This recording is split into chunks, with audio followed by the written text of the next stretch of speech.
பிதாவின் சித்தம் செய்யாம கர்த்தாவே கர்த்தாவேன்னு கூப்பிட்டா அவர் என்ன செய்வாரா? என்ன செய்வாரா?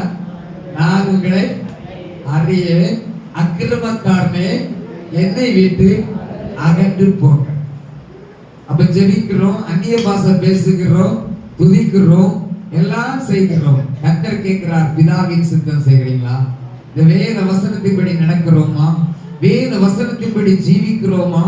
வேத வசனத்தை கொண்டுதான் கர்த்தர் உங்களை நியாயம் தீர்ப்பார். அறிந்தும் அதன்படி நடக்காதவன் அநேக ஆண்டிக்கு பாத்திரவானா இருக்கிறான்.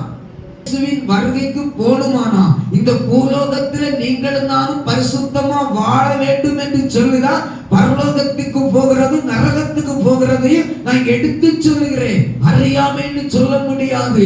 அதுதான் சொல்லுகிறது, இந்த பூலோகத்திலே இருக்கிற கொஞ்ச நாளோ இருக்கிற இந்த வருஷத்திலே பரிசுத்தமாய் வாழ்ந்தால் மட்டுமே தேவனுடைய ராஜ்யத்துக்கு போக முடியும். இல்லாட்டா நரகத்துக்கு தான் போகணும்.